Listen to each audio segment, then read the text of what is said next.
नमस्कार दर्शकों, स्वागत है आप सभी का हमारे कार्यक्रम में। दर्शकों, शिक्षा आपके जीवन में क्या आधार रखती है, कितनी महत्वपूर्ण है, क्या आपने कभी सोचा है? जीवन के अन्य दूसरी आधारभूत मूलभूत आवश्यकताओं से कहीं ऊपर हमारे जीवन में शिक्षा का स्थान है।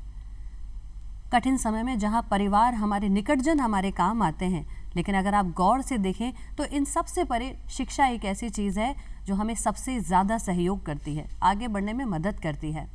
आज अगर हम और आप एक स्वस्थ, खुशहाल और अच्छा जीवन जी रहे हैं तो उसका आधार है शिक्षा। आज हमारे कार्यक्रम में ऐसे दो खास लोग हमारे साथ में हैं जिन्होंने विकट परिस्थितियों में भी शिक्षा का दामन नहीं छोड़ा और इसी शिक्षा के दामन को पकड़कर वो आगे बढ़ते रहे और अपने जीवन को सफल बनाने के लिए प्रयासरत रहे हैं। हमारे साथ हैं श्री चेतन शर्मा जी। सर नमस्कार, आपका बहुत बहुत स्वागत है हमारे कार्यक्रम में। चेतन शर्मा जी शिक्षाविद हैं। वे समाज में उपस्थित ऐसे ही दूसरे विजुअली इम्पेयर्ड बच्चों के लिए लगातार प्रयासरत हैं, उनको सहयोग कर रहे हैं, उनके लिए काम कर रहे हैं। वे साथ ही हमारे साथ हैं हर्षवर्धन सोनी जी। हर्षवर्धन भी शिक्षाविद हैं। वह भी बच्चों को पढ़ाने की नई नई टेक्निक्स और या कहें कि उन्हें पढ़ाने के नए तरीके निकालते हैं, उन्हें उसी उत्साह से पढ़ाते हैं। वह समाज के लिए कुछ बेहतर काम कर रहे हैं। आप दोनों का बहुत बहुत स्वागत है हमारे कार्यक्रम में। चेतन जी, सबसे पहले मैं आपसे जानना चाहती हूँ, हम सभी जानते हैं जीवन बहुत संघर्षरत रहता है, सामान्य व्यक्ति का भी जीवन बहुत संघर्ष से भरा रहता है। ऐसे में जब ये कठिन परिस्थिति, ये नया संघर्ष आपके सामने आया, सबसे पहले तो आपने अपने आप को मानसिक संबल प्रदान करने के लिए क्या किया और फिर कैसे शिक्षा का आधार बनाकर आप इसमें आगे बढ़ते चले गए? जी, सर्वप्रथम मैं दूरदर्शन जयपुर का शुक्रिया अदा करूंगा कि इस संवेदनशील विषय पे बातचीत करने के लिए आपने मुझे आमंत्रित किया। बिल्कुल। देखिए, जीवन की परिभाषा ही अगर हम समझे तो ये है कि वो संघर्ष और चुनौतियों से परिपूर्ण होता है। जी बिल्कुल। और अगर संघर्ष और चुनौतियां नहीं है तो जीवन जीवन नहीं है। अब प्रश्न ये है कि चुनौतियों और संघर्ष का स्वरूप जब बदलता है या एक सामान्य से गंभीर रूप धारण करता है जी। उस समय कोई व्यक्ति उन चुनौतियों को, उस संघर्ष को कैसे रेस्पॉन्ड करता है, उसका महत्व बढ़ जाता है। जब मैं बहुत 1-1.5-2 साल का रहा हूँगा, उस समय मेरी आइज़ में कैंसर हुआ। अच्छा। और उसके कारण मेरे को दृष्टिबाधिता से सफ़र करना पड़े, समस्या हुई। उसके बाद मैंने अपनी शिक्षा विशेष विद्यालय एक अजमेर में वहाँ आरंभ की। और वो समय ऐसा था, हम लोग सौभाग्यशाली थे कि हमारे जो टीचर्स थे वो उन्होंने कभी अपने को शिक्षक नहीं माना। उन्होंने हमको हमेशा एक परिवार का सदस्य, एक अपने बच्चों की तरह उन्होंने हमारा देखभाल की।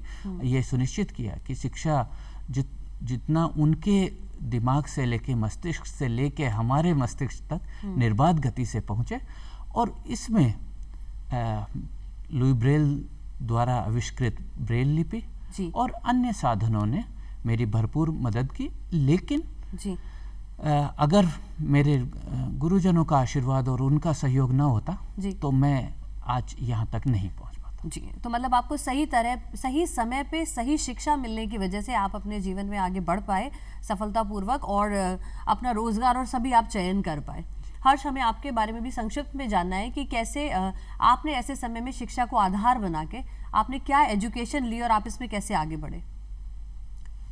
पहले तो मैं नमस्कार बहुत बहुत मैं शुक्रिया अदा करता हूँ मुझे मौका देने के लिए। जी। मेरा ये मानना है कि शिक्षा हमारी कल की पूंजी है। हाँ जी। जिसे कोई ख़त्म नहीं कर सकता। जी। ये दिक्कत मुझे बचपन से थी, बस 2 सालों में अब दिखने में बिल्कुल ना के बराबर हो गई ये बात। अच्छा। लेकिन मेरा ये मानना है शिक्षा का अर्थ या उद्देश्य केवल जीविकोपार्जन नहीं था। अच्छा। शिक्षा का अर्थ होता है संपूर्ण विकास किसी भी व्यक्ति का, मानसिक, शारीरिक और आध्यात्मिक लेवल पे। तो शिक्षा का अर्थ केवल जीविकोपार्जन ना होकर समझ का निर्माण करना है किसी भी व्यक्ति में। हाँ। समझ तो से आपने इस बात को बहुत जल्दी समझ लिया। आपने क्या एजुकेशन आपने ली, क्या किस फील्ड में आप आगे बढ़े? मैं कॉमर्स फील्ड से हूँ। मैं सीए फाइनल में हूँ, सीएस एग्जीक्यूटिव में हूँ। अच्छा। गवर्नमेंट का जीएसटी प्रैक्टिशनर हूँ। और मैं डिप्रेशन ग्रुप्स में लोगों को डिप्रेशन से बाहर निकालता हूँ। मेंटलिज्म की मैंने स्टडी करी। अच्छा। Self studies, artificial intelligence programs बनाए खुद के लिए जो मेरे को आगे तो ये सारा आपने दृष्टि बाधित होते हुए किया ये, या अपनी पढ़ाई आप ये पहले कर चुके थे? मेरी पढ़ाई तो अभी कुछ समय का अंतराल आ गया है जी, लेकिन वो कभी रुकी नहीं थी, वो अभी भी चल रही है और निरंतर चलती रहेगी जब तक मैं हूँ। आप क्या पढ़ रहे हैं अभी, और अभी आप क्या पढ़ना चाहते हैं आगे? मैं अभी अपना CA की स्टडीज़ कंटिन्यू करता हूँ जी, मेंटलिज्म की स्टडीज़ करता हूँ, AI पे थोड़ा बहुत सुन के जितना हो सके अपना काम करता हूँ जी, और मेरा उद्देश्य यही है कि ज्ञान प्राप्ति से दूसरों का भला करना, अपने ज्ञान को किसी और का हेल्पिंग हैंड बनाऊं। हाँ, ज्ञान जितना बांटा जाए उतना ज़्यादा वो फैलता है, उतना ज़्यादा बढ़ता है। तो आप इसी उद्देश्य को और इसी को अपना मार्ग मान के चल रहे हैं। बिल्कुल। चेतन जी, अभी हम हर्ष से बात कर रहे थे। अब आप ऐसे बहुत से बच्चों से जुड़े हुए हैं जो कि विजुअली इम्पेयर्ड हैं, आप उनके लिए काम करते हैं। ऐसी कौन सी टेक्निक्स हैं जिनसे आप इन बच्चों को पढ़ाते हैं और इनके लिए पढ़ना और आसान और सुगम रहता है? अब पिछली 2 शताब्दियों की बात करें अगर हम जी, 19वीं शताब्दी में ब्रेल के आविष्कार ने और 20वीं शताब्दी में जो कंप्यूटर, मोबाइल और उनसे रिलेटेड टेक्नोलॉजीज 20वीं और 21वीं शताब्दी में विकास हुआ जी, उन्होंने दृष्टिबाधितों के जीवन में ऐसे क्रांतिकारी परिवर्तन ला दिए जिनकी एक सामान्य व्यक्ति के लिए परिकल्पना करना भी संभव नहीं है। मैं कुछ उदाहरण देके बताता हूँ। जैसे मैं मान लीजिए इस स्टूडियो में आया हूँ और अब मेरे को समझना है कि मेरे पास आसपास क्या चीज़ें हैं जी। आपने किस कलर के कपड़े पहने या कुछ भी हमारे आसपास के वातावरण को जानना है। हाँ। टेक्नोलॉजी से जान सकते हैं। करेंसी आइडेंटिफाई करना है, इवन प्रिंटेड टेक्स्ट को पढ़ना है। अच्छा। वो आज की टेक्नोलॉजी से संभव है। ओके। जी, बुक्स को it takes minutes to convert a ordinary book into audio book. मतलब ये मिनट्स की बात है। पहले बुक्स हमारी रिकॉर्ड हुआ करती थी, एक आदमी बोलता था, मैनुअली रिकॉर्ड करते हैं। आज कंप्यूटर को हम वर्ड फाइल देते हैं, विद इन 5 to 10 मिनट्स पूरी ऑडियो बुक एक दृष्टिबाधित के लिए जो आराम से वो पढ़ सके, उसकी आवश्यकताओं का ध्यान रखते हुए उस एक्सेसिबल फॉर्मेट में डिजाइन हो जाती है। अच्छा, उसका समराइज्ड फॉर्म पूरा आ जाता है? नहीं, पूरी बुक A to Z पूरा। और उसमें जैसे हम एक बुक को पढ़ते समय एक पेज पलटे, 2 पलटे, जितना हमारे इच्छा हो, वैसे ही ऑडियो बुक में भी हम स्किप कर सकते हैं और as if it is a printed book for us. तो इस तरह के परिवर्तन टेक्नोलॉजी ने इस तरह की संभावनाएं हमारे सामने खोली हैं कि अब ये हम पे निर्भर करता है, हमसे मतलब जो लोग दृष्टिबाधितों की शिक्षा में काम कर रहे हैं, कि इन टेक्नोलॉजीज को दृष्टिबाधितों तक आसानी से पहुंचाएं, उन्हें इनका प्रशिक्षण दें और उनको इस लायक बनाएं कि वे समाज में अपना एक स्थान बना सकें और लोगों को ये दिखा सकें कि देखिए दृष्टिबाधित भी किसी से कम नहीं है। कुछ कार्य को करने का तरीका अलग हो सकता है लेकिन आगे बढ़ा जा सकता है, एंड रिजल्ट सेम है और आगे बढ़ा जा सकता है। हर समस्या का समाधान है, हर चुनौती का समाधान है। हर्ष, आप भी क्या पढ़ने के लिए किसी तरह की टेक्नोलॉजी का यूज़ करते हैं, या फिर आपने जैसा आपने बताया था कि आप अपने आप ही कुछ सॉफ्टवेयर ऐप भी आप डेवलप करते हैं पढ़ने के लिए?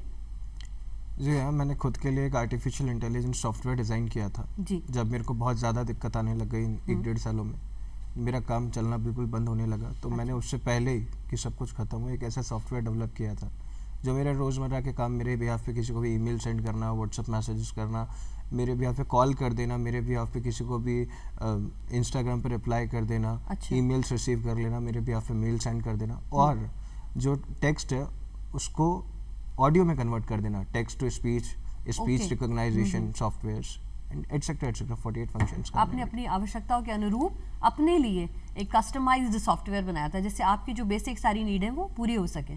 तो आप उसका यूज करके पढ़ाई करते हैं? वो पढ़ाई में भी यूज आता है और बहुत सारी अदर चीजों में भी यूज आता है। जैसे मुझे गाने सुनने हैं, अब फ्रस्ट्रेट हो रहा है तो मैंने उसको कह दिया प्ले दिस सॉन्ग, वो ढूंढ के अपने आप चला देगा, वो उसकी हेडर। अच्छा, बहुत ही बढ़िया, ये तो बहुत ही बढ़िया आपने इन्वेंट किया है और आप अभी भी लगातार इस फील्ड में AI में आप कार्यरत हैं। चेतन जी, आपने अभी हमें किताबें पढ़ने के बारे में बताया। अब बच्चे जो इन किताबों को पढ़ लेते हैं इस तरह की ऑडियो बुक्स के जरिए और उन्हें एग्जाम देना है ना, एग्जाम तो मुझे लगता है एक सामान्य पद्धति है, हर बच्चे को इसे गुजरना होता होगा, तब किस तरह की टेक्नोलॉजी के थ्रू वो एग्जाम देते हैं? क्या उन्हें साथ में हेल्पर प्रोवाइड कराया जाता है या कोई राइटर दिया जाता है? जी, इसमें देखिए 2-3 तरह के ऑप्शंस होते हैं जी। बहुत कम संख्या में, लेकिन अब ऐसा होने लगा है कि दृष्टिबाधित भी अपने लैपटॉप पे खुद अपने एग्जाम राइट करते हैं। अच्छा। ये एक पद्धति अब धीरे धीरे it is penetrating and it is carving out A space for itself. ये चीज़ें प्रचलन में बढ़ी हैं। इसके अलावा जो स्क्राइब मिलता है या राइटर मिलता है या जिसको आम भाषा में हेल्पर कहते हैं, वो भी एक विकल्प है जी। और ऐसी प्रयास किए जा रहे हैं कि ये भी हो जी। कि जब एग्जाम का फॉर्म भरवाते हैं उस समय उससे पूछा जाए बच्चे से जी। कि आप स्क्राइब यूज करना चाहते हैं, लैपटॉप पे देना चाहते हैं, अच्छा। या इवन ब्रेल में भी देना चाहते हैं। अच्छा, उसी वक्त टेक्नोलॉजी भी डिसाइड हो जाती है, ये तीनों टेक्नोलॉजी जो आप हमें बता रहे हैं। जी जी, और उसी के अनुकूल फिर वो एग्जाम देते हैं। हालांकि जो कंप्यूटर पे खुद लिखने वाला और ब्रेल का वो प्रतिशत अभी बहुत कम है, नेग्लिजिबल है, बट चीज़ें शुरू हो रही हैं और एक सही दिशा में चीज़ें जा रही हैं और उससे जो स्क्राइब की कमी की समस्या है जी। उसको भी काउंटर करने में मदद मिल रही है। तो ये तीनों विकल्प आज उपलब्ध हैं। अच्छा, मतलब बच्चा पढ़ भी रहा है और साथ ही साथ टेक्नोलॉजी डिवाइस और मदद के साथ वो पेपर पूरा एक सफलतापूर्वक चलने वाला ये एक कार्यक्रम है। बच्चों को कहीं कोई अपनी शिक्षा में समस्या नहीं आ रही है। हर्ष, आपने भी बच्चों को बहुत पढ़ाया है ना? आप एक विद्यार्थी होने के नाते और शिक्षाविद होने के नाते भी ऐसा क्या लगता है कि स्टूडेंट्स को किस तरह की चीज़ों का, टेक्नोलॉजी का या कहीं ऐसे तरीकों का प्रयोग करना चाहिए जो वो पढ़ रहे हैं उससे वो मैक्सिमम बेनिफिट ले सके, या अपने पढ़ने में किस तरह के वो सुधार लेकर के आए? सबसे पहले बच्चों को नॉलेज के लिए पढ़ना चाहिए, जो आजकल कोई नहीं पढ़ता। मैं कहता हूँ रीड फॉर डिग्री के लिए नॉलेज, पढ़ने लग गए हैं सब। Not read for degree. Degree is just a piece of paper which you can hang on your wall. जी। सबसे पहले अगर नॉलेज के लिए पढ़ना स्टार्ट कर दोगे तो पढ़ने में इंटरेस्ट क्रिएट होगा। जी। दूसरा मैं कहता हूँ एक नोट्स बनाने का तरीका सबका अलग अलग हो सकता है। हाँ जी। लेकिन मैंने एक मेथड ऑफ इंडेक्सिंग खुद के लिए यूज़ किया था जब मैं, क्योंकि मेरा बहुत सारी फील्ड्स में इंटरेस्ट रहा है। अच्छा। मेडिकल भी मैं पढ़ता हूँ, इंजीनियरिंग भी मैंने पढ़ी, कॉमर्स भी मैं पढ़ रहा हूँ, मेंटलिज्म भी मैंने पढ़ा। सही मायनों में पढ़ने के लिए पढ़ रहे हैं आप। हाँ जी। तो मैंने मेथड ऑफ इंडेक्सिंग के पूरे चैप्टर को टॉपिक्स में कन्वर्ट करके अच्छा। उसका मैंने पूरा एक मेथड तैयार किया कि कैसे पढ़ना चाहिए। उसमें मैंने 4 कॉलम बनाए, 0, 25, 50, 75 और 100। जितना आता है उसके हिसाब से मार्क करो सही टॉपिक को। अच्छा। खुद से झूठ मत बोलो, डोंट लाई विद योरसेल्फ कि मुझे आता है नहीं आता है। 100 मत दो, जो जितना आता है उतना परसेंटेज डिसाइड कर दो। हाँ। और उससे ज़्यादा नहीं। अगर ऐसा करोगे तो इवन डेफिनेशंस तक चैप्टर की कवर हो सकती है। इस मेथड्स को यूज़ करके बहुत सारे मेरे दोस्त हैं जिन्होंने मेडिकल को क्रैक किया, नीट, अच्छा, IIT को क्रैक किया। मेरे बहुत सारे दोस्त हैं जिन्होंने CA में एंट्रेंस किया। तो ये मैंने बनाया था खुद के लिए। अब मैं इसको दूसरों को जो पूछते हैं वो ज़रूर बताता हूँ। दूसरा मैं कहता हूँ कि अपनी जो नॉलेज है उसको कभी सप्रेस मत करो। अपनी क्यूरियोसिटी को सप्रेस मत करो। बच्चे सप्रेस कर लेते हैं, कोई नहीं बताता, क्योंकि books is a best friend. बच्चे डर जाते हैं, अपनी जिज्ञासाओं को दबा लेते हैं कि क्योंकि कैसे कोई पूछे जवाब सवाल। नहीं देना चाहता। हाँ। तो उसके लिए आप बुक्स को रेफर करो, बस उद्देश्य ज्ञान पाने का हो। बिल्कुल, उद्देश्य बिल्कुल सही होना चाहिए और ऑनेस्ट रहें अपने से। हाँ, चेतन जी, आपने अभी हमें बताया था टेक्नोलॉजी के एजुकेशन के बारे में, टेक्नोलॉजी से जुड़ी हुई। अब एकेडमिक एजुकेशन के अलावा कुछ ऐसी बेसिक जानकारियां होती हैं विजुअली इम्पेयर्ड लोगों को जिनके बारे में जानना ज़रूरी है, जैसे हम जनरल लिटरेसी कहते हैं, या हम कहते हैं कि फाइनेंशियल लिटरेसी, या दूसरी ऐसी बहुत सी टर्म्स हैं। क्या इस तरह की चीज़ों में भी आप कार्यरत हैं, और क्या आप ऐसी लिटरेसी और ऐसे प्रोग्राम करा के उनको मदद कर रहे हैं? जी, before coming to your question, एक छोटा सा मैं डिसेबिलिटी और विजुअल इम्पेयरमेंट के रिगार्डिंग वो चीज़ बोल हाँ फिर मैं आगे बढ़ाता हूँ। जी बिल्कुल। कि देखिए, कोई भी तरह का इम्पेयरमेंट हो जी, वो उसका जब इंटरेक्शन होता है सोसाइटी के साथ, जी, तब वो डिसेबिलिटी एक ऐसा कॉन्सेप्ट है वो इवॉल्व होता है। कि अब जैसे हम लोग जो विजुअली इम्पेयर्ड बच्चों के साथ काम करते हैं और उनके साथ इंटरेक्शन करते हैं, हाँ जी, जो सबसे बड़ा दिक्कत वो लोग महसूस करते हैं वो ये बोलते हैं कि हमको जो फिजिकल बैरियर्स हैं वो उतना प्रॉब्लम नहीं करते। अच्छा, हमको प्रॉब्लम कौन से बैरियर करते हैं? Attitudinal barrier. अच्छा, कि वो 2 तरह के लोग होते हैं। जो एक वो लोग जो दृष्टिबाधित लोगों को ऐसा मान के चलते हैं कि इनको दे हार्डली नो एनीथिंग, और सेकंड चीज़ लोग दूसरे ऐसे होते हैं जो ये मानते हैं कि इनको दे आर बहुत लर्नेड होते हैं, बहुत ज़्यादा जानते हैं। अच्छा, और जबकि सच्चाई ये है कि उतने ही सामान्य हैं जितने सब। Yes yes, they have their own strength and weaknesses. जिस तरह से आम आदमी की सशक्तताएं होती है और कमजोरियां होती है, उसी तरह उनकी भी होती है। अब मैं आपके प्रश्न पे आता हूँ। तो जब हमने ये तय कर लिया कि उनकी सारी आवश्यकताएं उनकी एक सामान्य व्यक्ति की तरह है वो भी, तो उनको भी उन्हीं चीज़ों की और उन्हीं शिक्षा के विभिन्न स्वरूपों की आवश्यकता है जो एक दृष्टिवान आदमी को होती है। जी। तो हम लोग दृष्टिबाधित बच्चों के लिए और एडल्ट्स के लिए भी बहुत सक्रियता से काम करते हैं कि उनको वित्तीय साक्षरता और वित्तीय जागरूकता की ओर उनको लेके जाया जा सके। क्योंकि देखिए आज आपके पास भी होता है, बहुत लोगों के पास होता है कि अलग तरह तरह के फ़ोन आते हैं और वो फ्रॉड्स आदमी के साथ हो जाते हैं और दृष्टिबाधित ज़्यादा वनरेबल होते हैं। हाँ, बिल्कुल इन चीज़ों। जब हम दृष्टि होते हुए भी बहुत बार लोग धोखा खा जाते हैं, तो उनके लिए तो डेफिनेटली ज़्यादा। तो हमको ये लगा कि इस तरफ बहुत काम करने की ज़रूरत है। तो हमने इसको एक अमंग आवर प्रायोरिटीज़ लिया और वित्तीय साक्षरता और वित्तीय जागरूकता पे जैसे कार्यक्रम आपने कार्यक्रम आयोजित किए और उनको उससे रिलेटेड, मान लीजिए कि बैंकों में खाता खोलने में या इंश्योरेंस लेने में दिक्कत आती हो, तो भी हम उनको मदद करते हैं कि भाई किस ढंग से आप एक औपचारिक जो सिस्टम है उसको आप फॉलो अप कर सकते हैं। फॉलो कर सकते हैं। जैसे सभी सामान्य लोग आजकल अपने वित्तीय लेन देन के लिए करते हैं, वित्तीय सभी उन समावेशी कार्यक्रमों के लिए करते हैं। जी जी जी जी। और एक चीज़ और ऐड कर दूं कि जिस तरह हम ई वॉलेट्स का इस्तेमाल करके एक दृष्टिवान व्यक्ति अपने बैंकिंग लेन देन करता है, बिल्कुल उसी तरह दृष्टिबाधित भी आसानी से कर सकते हैं। तो उनको और उनके लिए ये आत्मनिर्भर होने का एक अलग आयाम है। तो और एक दृष्टिवान आदमी से ज्यादा महत्व है इन टेक्नोलॉजीज का, इन चीजों। हाँ बिल्कुल, डेफिनेटली उनके लिए ज़रूरत है।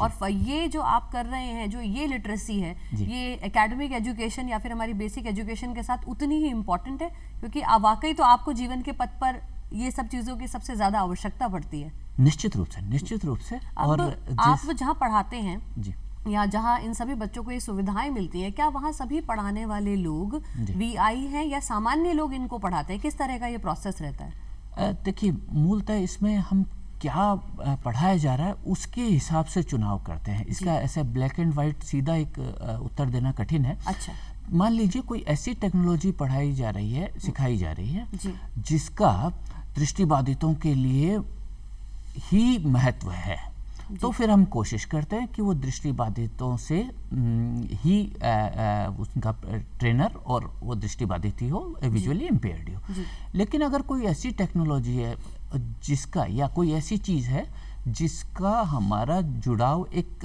सामान्य समाज से ज़्यादा है, तो फिर हम ये कोशिश करते हैं कि दृष्टिवान ट्रेनर को या इंस्ट्रक्टर को लेके आए, एक्सपर्ट को लेके आए। जैसे भारतीय रिजर्व बैंक हुआ या अन्य जो संस्थाएं हैं, वहाँ से भी हम विशेषज्ञों को आमंत्रित करते हैं और उनसे हम उनको वित्तीय साक्षरता और वित्तीय जागरूकता पे चर्चा करवाते हैं और उनके जो प्रश्न होते हैं उनके उत्तर दिलवाते हैं। अच्छा, अब ये सभी जो बच्चे हैं, ये पढ़ के अगर सरकारी नौकरियों की तरफ जाना चाहें या अपना करियर बनाना चाहें, किस तरह के करियर, अब अगर हम हर्ष को भी देखते हैं, काफ़ी पढ़े लिखे हैं, तो किस तरह का करियर जो है ये आगे बना सकते हैं? इनके लिए क्या अपॉर्चुनिटी है? अगर हम सरकारी क्षेत्र की बात करें और PSUs और PSBs की बात करें, तो उनमें कुल पदों का 1% दृष्टिबाधित और लो विजन यूजर्स के लिए रिजर्व्ड होता है और 4% पर्सन्स विद डिसेबिलिटी के लिए होता है। अच्छा। एक चीज़, इसी तरह शिक्षण संस्थाओं में भी जो सरकारी या सरकार से अनुदान प्राप्त हैं या मान्यता प्राप्त है, उन शिक्षण संस्थाओं में 5% आरक्षण पर्सन्स विद डिसेबिलिटी के लिए होता है। अच्छा। और जिसको एनफोर्स करने के लिए लीगल रेमेडीज अवेलेबल हैं, मतलब ये बाइंडिंग है उन इंस्टीट्यूशंस के लिए कि वो इस रिजर्वेशन को फॉलो करें। अगर सरकारी नौकरियों में जाना चाहें तो किस तरह की नौकरियां हैं और कितना प्रतिशत रिजर्वेशन वीआई लोगों के लिए है? वीआई लोगों के लिए 1% रिजर्वेशन है जी। और उसमें अगर हम ये बात करें कि किस तरह के जॉब्स में, जी।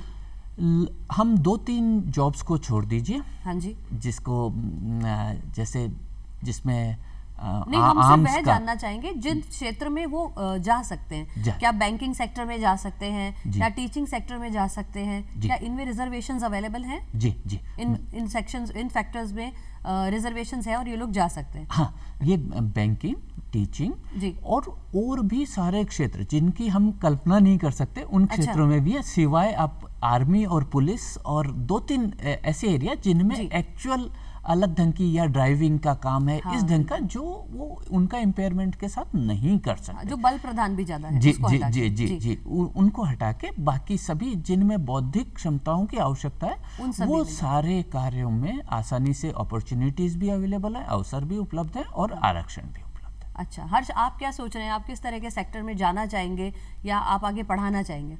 अगर आप हमें संक्षिप्त में बताएं। मैं पढ़ाना चाहूँगा अगर मैं आगे कंटिन्यू करता हूँ जी, क्योंकि पढ़ना और पढ़ाना मेरा कभी बंद नहीं होगा जी। मैं अपने नॉलेज का केवल यही यूज़ कर सकता हूँ कि मैं उससे किसी हेल्पिंग हैंड की तरह मैं अपने नॉलेज को यूज़ करता हूँ। बहुत सारे लोग आते हैं जिनको दिक्कत है और जो मेरे साथ कोऑपरेट कर सकते हैं जी, कि मैं वो पढ़ेंगे, मैं समझाऊंगा, तो मैं उनको पढ़ाता हूँ। अच्छा, और मैं इसी को आगे कंटिन्यू करना चाहूँगा। चेतन जी, मेरे मन में एक ख्याल है, आप एक बहुत ही उच्च ओहदे पे काम किया करते थे और आपने समाज सेवा के लिए उसे छोड़ दिया और इन बच्चों की सेवा के लिए आप आगे निकल आए। ऐसा क्या आपके मन में इतना साहस कहाँ से आया, या कौन सी ऐसी चीज़ थी जिससे आपको बहुत प्रेरणा मिली? जी, मैं 2 चीज़ें इसमें मैं हाईलाइट करना चाहूँगा जी। नंबर 1, एक हम लोग संस्कृत में, हमारे शास्त्रों में एक उल्लेख मिलता है जी कि त्रयो गतयो भवन्ति धनस्य। अच्छा, धन की केवल 3 गति संभव है जी। Number 1, the best thing is कि यू डोनेट इट। नहीं कर सकते तो देन कंज्यूम इट, उपभोग कीजिए जी। और अगर आपने ये 2 चीजें नहीं की तो वो नष्ट हो जाएगा। बिल्कुल। तो इसी चीज को देखते हुए मैंने इतना अर्न कर लिया था कि मुझे लगा कि अगर इससे ज्यादा अर्न करूंगा तो वो जिसको बोलते हैं ना कि पूत का पूत तो क्यों धन संचय, पूत का पूत तो क्यों धन संचय, एक सीमा के बाद। एंड सेकेंड चीज मुझे क्या लगता है कि देखिए, लाइफ का उद्देश्य, और मैं अभी सभी दर्शकों के लिए भी ये होमवर्क देना चाह रहा हूँ कि हमको सोचना चाहिए कि क्या हमारे जीवन का उद्देश्य ये हो सकता है, इतना छोटा उद्देश्य हो सकता है क्या कि हम जन्म लें, शिक्षा पाएं, उम्र भर पैसे के पीछे भागें और बाद में पछताते हुए इस दुनिया को छोड़ दें? क्या इतना छोटा उद्देश्य के लिए हमारी मनुष्य जैसे बुद्धिमान प्राणी की रचना हुई होगी क्या? तो हर जीवन का एक उद्देश्य निश्चित होता है और हमको कोशिश करनी चाहिए कि ऐसी चीज़ों की स्थापना करें, ऐसी चीज़ों को आगे बढ़ाएं जो हमारे जीवन काल के बाद भी इस समाज की बेहतरी के लिए इस्तेमाल हो सके। आपका निश्चित तौर पे आप दोनों आज हमारे कार्यक्रम में आए, कितना हम सौभाग्यशाली महसूस करें और अच्छा महसूस करते हैं। इतनी पॉजिटिव वाइब्स हैं आप दोनों की, और हर्ष को हम बहुत सारी शुभकामनाएं कि वो जीवन में आगे बढ़े। साथ ही चेतन जी, जिस तरह की बातें आपने करी और बताया है, समाज को इससे सीख लेने की भी बहुत ज़रूरत है। इसी के साथ दर्शकों, मैं आपसे कहना चाहती हूँ कि शिक्षा के आधार को मजबूत बना करके आप कहीं भी पहुँच सकते हैं। आज हमारे साथ 2 विजुअली इम्पेयर्ड लोग थे, लेकिन फिर भी शिक्षा के इसी आधार के कारण वो सशक्त तौर पर खड़े हैं, आगे बढ़ रहे हैं। अपनी आंखें खोलिए, आगे बढ़िए और देखिए शिक्षा के आयाम सभी तरफ हैं, चहुं और फैले हुए हैं। अपनी क्षमताओं को पहचानें, ना सिर्फ खुद को उठाएं वरन समाज के लिए भी कुछ ना कुछ करने की प्रेरणा लें और ठान लें। इसी के साथ आज हम इस कार्यक्रम से विदा लेते हैं। धन्यवाद।